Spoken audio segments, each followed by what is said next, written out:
എനിക്ക് ഏറ്റവും ഇഷ്ടപ്പെട്ട ഫുഡ് ഏതാന്ന് പലരും എന്നോട് ചോദിക്കാറുണ്ട്. അവരോടൊക്കെ ഞാൻ പറയാറ് സദ്യയാണെന്നുള്ളതാണ്. ഈ സദ്യയിൽ സാമ്പാറൊക്കെ ഒഴിച്ച് തോരനും അവിയലും പപ്പടമൊക്കെ പൊടിച്ച് അങ്ങനെ മിക്സ് ചെയ്ത് കഴിക്കുമ്പോൾ കിട്ടുന്ന ഒരു ഫീൽ ഉണ്ടല്ലോ, അത് ഒന്ന് വേറെ തന്നെയാണ്. സദ്യ കഴിഞ്ഞാൽ പിന്നെ എനിക്ക് ഏറ്റവും ഇഷ്ടം കോംബോസാണ്. 3-4 വ്യത്യസ്ത രുചികളൊക്കെ ആയിട്ടുള്ള കോംബോസ്. അത്തരത്തിൽ ഒരുപാട് ഡിഫറെൻ്റ് ആയിട്ടുള്ള കോംബോസൊക്കെ മെനുവിൽ ഉൾപ്പെടുത്തിയിട്ടുള്ള ഒരു കിടിലൻ റെസ്റ്റോറൻ്റാണ് കോമ്പോനേഷൻ. തൃശ്ശൂർ കുന്നംകുളം റൂട്ടിൽ നമ്മുടെ ശോഭാ സിറ്റി മാൾ കഴിഞ്ഞ് ഇടത്തോട്ടുള്ള ആ ഒരു കയറ്റത്തിലൂടെ പോകുമ്പോൾ ഒരു കപ്പേള കാണാം. അതിൻ്റെ ഇടതുവശത്തായിട്ടാണ് ഞാൻ ഈ പറഞ്ഞ സ്പോട്ട് വരുന്നത്. കുറച്ച് നാൾ മുമ്പ് നമ്മൾ ഈ റെസ്റ്റോറൻറ്റിൽ വന്നിട്ടുണ്ട്. അന്ന് ഈ റെസ്റ്റോറൻറ്റ് പേര് ഈറ്റോടെ എന്നായിരുന്നു. എന്നാൽ അതിനു മുമ്പ് ഈ റെസ്റ്റോറൻറ്റ് പേര് കോമ്പോനേഷൻ തന്നെയായിരുന്നു.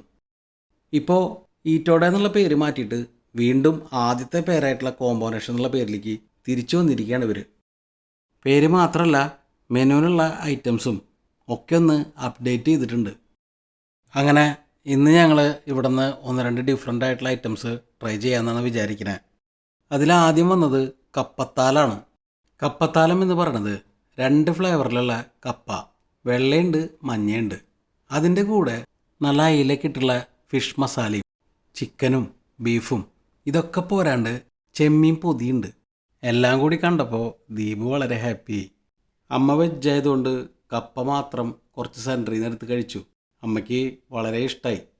സത്യം പറയുകയാണെങ്കിൽ ഈ കപ്പ മാത്രമായിട്ട് കഴിക്കാം, അത്രയും നല്ല ടേസ്റ്റുള്ള സോഫ്റ്റ് കപ്പ. ദീപു ആണെങ്കിൽ എവിടെ നിന്ന് തുടങ്ങണം എന്നുള്ള കൺഫ്യൂഷനിലായിരുന്നു. മഞ്ഞപ്പൊടി വളരെ ഇഷ്ടമുള്ള ആളായതുകൊണ്ട് ദീപു മഞ്ഞക്കപ്പയെന്നാണ് തുടങ്ങിയത്. പൊതുവെ കപ്പ മാത്രമായിട്ട് കഴിക്കാത്ത ദീപുവിന് ഇത് വളരെ ഇഷ്ടമായി. 2 ഫ്ലേവറിലുള്ള കപ്പയും ഉഷാറായിട്ടുണ്ടെന്നാണ് പറയണത്. എന്നാൽ പിന്നെ ഞാനും കൂടി ഒരു പീസ് എടുത്ത് ടേസ്റ്റ് ചെയ്ത് നോക്കാമെന്ന് വിചാരിച്ചു. കൂടെയുള്ള കറികളൊന്നും കൂട്ടാണ്ട് ഈ കപ്പ മാത്രമായിട്ട് കഴിക്കാൻ തന്നെ എന്താ ഒരു രസം. കപ്പത്താലം അങ്ങോട്ട് തുടങ്ങി വയ്ക്കുമ്പോഴേക്കും അമ്മയ്ക്കുള്ള വെജ് മീൽസ് എത്തിയിട്ടാ. മീൽസിൽ എന്തൊക്കെയുള്ളതെന്ന് വെച്ചാൽ കോളിഫ്ലവർ ഉണ്ട്, പൈനാപ്പിൾ പൊരിച്ചതുണ്ട്, പൈനാപ്പിൾ കറി ഉണ്ട്, ക്യാരറ്റും ഗ്രീൻ പീസും കൂടിയുള്ളൊരു കറിയുണ്ട്, കൈപ്പയ്ക്ക കറി ഉണ്ട്, മോര് കറി ഉണ്ട്, സാമ്പാറുണ്ട്, രസമുണ്ട്, ചമ്മന്തി ഉണ്ട്, പുളിഞ്ചി ഉണ്ട്, കൊണ്ടാട്ടുണ്ട്, പപ്പടമുണ്ട്. ഇതിനൊക്കെ പുറമെ നമുക്ക് ചെമ്മീൻ പൊതി കിട്ടിയ പോലെ അമ്മയ്ക്കൊരു പനീറിൻ്റെ പൊതിയും കൂടി ഉണ്ടായിരുന്നു. സാമ്പാർ. എനിക്കും ദീപുവിനും മീൽസും സദ്യക്ക് ഇഷ്ടമാണെങ്കിലും അങ്ങനെ നിർബന്ധമില്ല. എന്നാൽ അമ്മയ്ക്ക് ഉച്ചയ്ക്ക് ഊണ് കിട്ടണം എന്നുള്ളത് നിർബന്ധമാണ്. പനീറൊക്കെ കൂട്ടി അമ്മ ഇങ്ങനെ ഉണ്ണണ കാണുമ്പോൾ മനസ്സിനൊരു പ്രത്യേക സന്തോഷമാണ്. എന്ത് കഴിക്കുമ്പോഴും അതിൽ നിന്നൊരു പങ്ക് ഷെയർ ചെയ്യുമ്പോഴാണ് അമ്മയ്ക്ക് സന്തോഷം. ഒരു വലിയ പീസ് പനീറിനെ വെച്ചുള്ളതുകൊണ്ട് കുറേശ്ശെ ഞങ്ങളും കഴിച്ചു. സംഗതി ഉഷാറായിട്ട് കിട്ടാ. നല്ല മസാല, ഫിഷ് കറിയുടെ ഒരു മസാല പോലെ അല്ലേ. കോളിഫ്ലവർ മാത്രമല്ല, മീൽസിലെ എല്ലാ ഐറ്റംസും അടിപൊളിയായിട്ട് തന്നെ പറയാം. നല്ല റിച്ച് മീൽസ്, ഒരു സ്മോക്കി ഫ്ലവറൊക്കെ ആയിട്ടല്ലേ. അങ്ങനെ വെജൊക്കെ ടേസ്റ്റ് ചെയ്തിട്ട് നമ്മൾ നോൺ വെജിലേക്ക് കടക്കുകയാണ്. കപ്പത്താലത്തിലെ ചിക്കനും കപ്പയും കൂടിയിട്ടാണ് ഇപ്പോൾ ദീപു കഴിക്കണത്.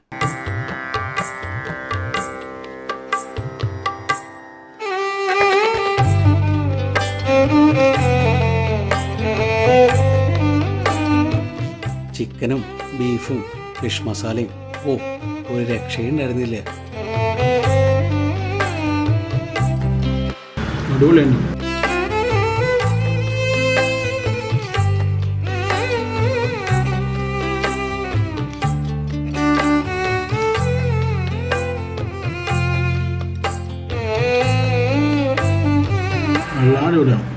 ചിക്കൻ്റെയും ബീഫിൻ്റെയും ആ ഫിഷ് മസാലയുടെയും ടേസ്റ്റിൽ മതി മറന്നിട്ടേ ചെമ്മീൻ പൊതി കഴിക്കാൻ വിട്ടുപോയി. കപ്പ കൈ കൊണ്ട് നുടച്ചിട്ടേ ആ ചെമ്മീനും കൂട്ടി ഒരു പിടി അങ്ങോട്ട് പിടിച്ചു. സ്വർഗം എന്ന് പറഞ്ഞാൽ ഇതാണ് സ്വർഗം എൻ്റെ മോന.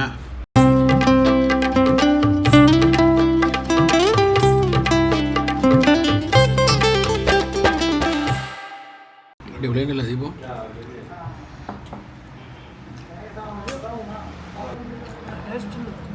അമ്മയ്ക്ക് ഇനി ഒന്നും വേണ്ടെന്നാണ് പറയണേ. പക്ഷെ നമുക്ക് ഇനി 2 ഐറ്റം കൂടി വരാനുണ്ടേ. അതിൽ ആദ്യത്തത് നിറകുടാണ്. ഇതിലെന്തൊക്കെയുള്ളതെന്ന് വെച്ചാൽ പപ്പടമുണ്ട്, മുട്ടയുണ്ട്, അയില പൊരിച്ചതുണ്ട്, ഗ്രീൻ പീസുണ്ട്, ചിക്കനും ബീഫും ഫിഷും എല്ലാം 2-3 ഐറ്റം വെച്ചിട്ടുണ്ട് കേട്ടോ. അത് കൂടാണ്ട് മുട്ട പുഴുങ്ങിയത്, ഓംലെറ്റ്, ചമ്മന്തി, പപ്പടം, അങ്ങനെ ചോറ് കാണാത്ത വിധത്തിൽ ഈ നിറകുടം നിറഞ്ഞിരിക്കുകയാണ്. ഇതാണ് യക്കിനി പുലാവ്.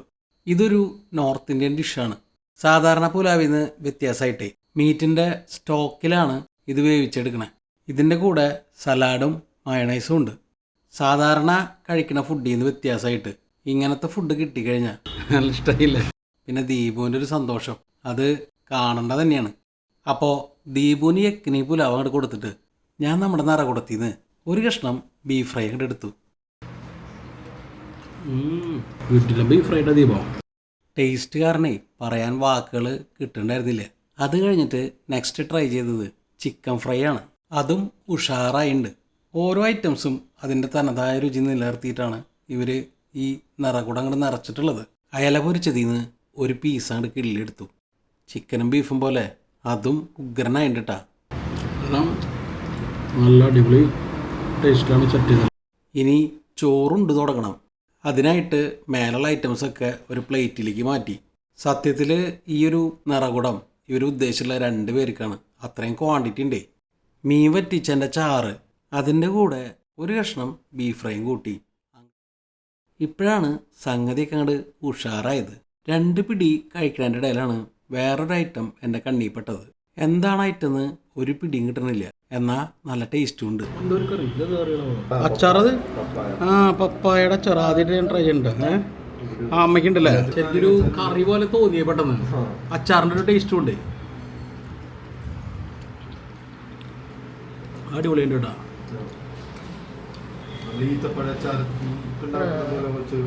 വേറൊരു ഫ്ലവർ പൈനാപ്പിളാ.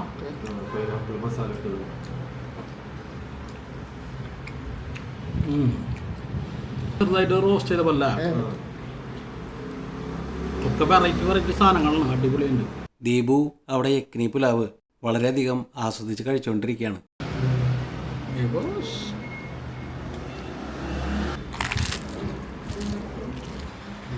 മീൻ കറിയോ? മീൻ വറ്റിച്ചതും പൊരിച്ചതും കൂടാണ്ട് മീൻ കറി കൂടി ഉണ്ടായിരുന്നു. എങ്ങനെ കഴിക്കണം, എന്തൊക്കെ കൂട്ടി കഴിക്കണം ഒരു ഐഡിയ ഇല്ല. എല്ലാം കൂട്ടി യഥേഷ്ടം അങ്ങോട്ട് കഴിച്ചു എന്ന് പറയാം. അങ്ങനെ കഴിക്കുന്നതിൻ്റെ ഇടയിൽ ചിലപ്പോൾ നമ്മൾ ചമ്മന്തി കണ്ടുവന്ന് വരും. അപ്പോൾ അതും കൂട്ടി 2 പിടി അങ്ങോട്ട് കഴിക്കുക. പിന്നെ ചിലപ്പോൾ ബീഫ് കൂട്ടി കഴിക്കാൻ തോന്നും. അപ്പോൾ അതിലേക്ക് അങ്ങോട്ട് ഫോക്കസ് ചെയ്യുക. അങ്ങനെ ഇടതിടവില്ലാതെ അങ്ങോട്ട് കഴിച്ച് ആസ്വദിച്ച് മുന്നോട്ട് പോവുക. പൈനാപ്പിൾ കറി സൂപ്പറായിട്ടില്ല. ഈ പ്രോൺസ് ഉണ്ടല്ലോ അതൊരു രക്ഷയില്ല. ഇത് ഇത്തിരി ചട്ടിച്ചോറിൽ ഇട്ടിട്ട് അത് ചട്ടിച്ചോറ് കൂടി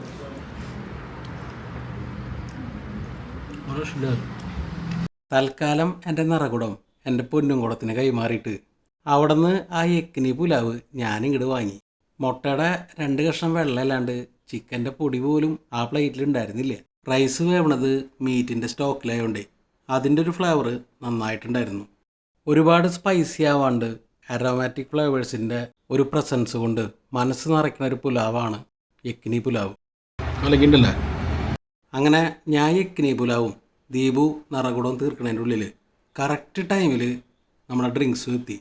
വന്ന 3 ഡ്രിങ്ക്സും 3 രീതിയിലുള്ളതായിരുന്നു.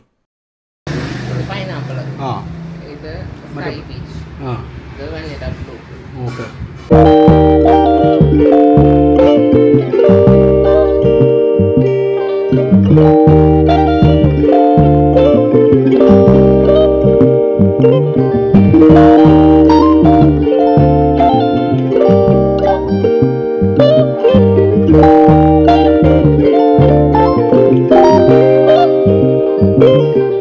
ഇതെനിക്ക് കൊള്ളാം.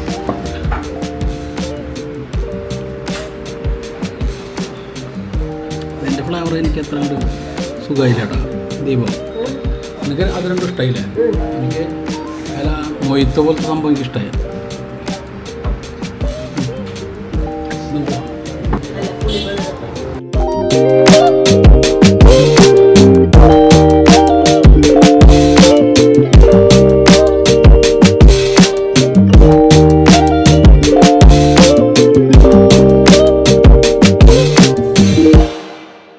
അങ്ങനെ മനസ്സും വയറും ഒരുപോലെ നിറച്ച് ഞങ്ങൾ കോമ്പോനേഷനിൽ നിന്ന് ഇറങ്ങി. കഴിച്ച ഓരോ ഐറ്റംസും എനിക്കും ദീപുനും അമ്മയ്ക്കും ഒരുപോലെ ഇഷ്ടമായി. കോമ്പോനേഷൻ എന്നുള്ള പേര് സൂചിപ്പിക്കുന്ന പോലെ ഓരോ കോമ്പോസും ഓരോ ഐറ്റംസും ഒന്നിനൊന്ന് മെച്ചം. ഗൂഗിൾ മാപ്പിൽ കോമ്പോനേഷൻ്റെ വർക്കിംഗ് അവേഴ്സൊക്കെ ചെറിയൊരു എററായിട്ട് കിടക്കുകയാണ്. നിങ്ങൾ ഈ വീഡിയോ ശ്രദ്ധിച്ച് കണ്ടാൽ ലൊക്കേഷനൊക്കെ കൃത്യമായിട്ട് മനസ്സിലാവും. അതല്ല ഇനി വിളിച്ച് ചോദിക്കണമെന്ന് വെച്ചാൽ ഞാനൊരു നമ്പർ ഡിസ്ക്രിപ്ഷനിൽ കൊടുക്കാം. അതുപോലെ കഴിച്ച ഫുഡ് ഐറ്റംസിൻ്റെ പേരും അതിൻ്റെ പ്രൈസും ഒക്കെ ഡിസ്ക്രിപ്ഷനിൽ ആഡ് ചെയ്യുന്നുണ്ട്. മുൻപ് ഈ ശോഭാ സിറ്റിയുടെ ഭാഗത്തേക്കൊക്കെ വരുമ്പോഴേ ഭയങ്കര ബ്ലോക്കായിരുന്നു. ഇപ്പോൾ കുറച്ചും കൂടെയൊക്കെ ഭേദമായിട്ടുണ്ട്, വണ്ടിയൊക്കെ മൂവ് ചെയ്യുന്നുണ്ട്. അപ്പോൾ ഈ ഒരു വീഡിയോ ഇവിടെ അവസാനിക്കുകയാണ്. വീഡിയോ നിങ്ങൾക്ക് എല്ലാവർക്കും ഇഷ്ടമായെന്ന് വിചാരിക്കണം. മറ്റൊരു വീഡിയോ ആയിട്ട് ഉടനെ കാണാം. അതുവരയ്ക്കും ബൈ.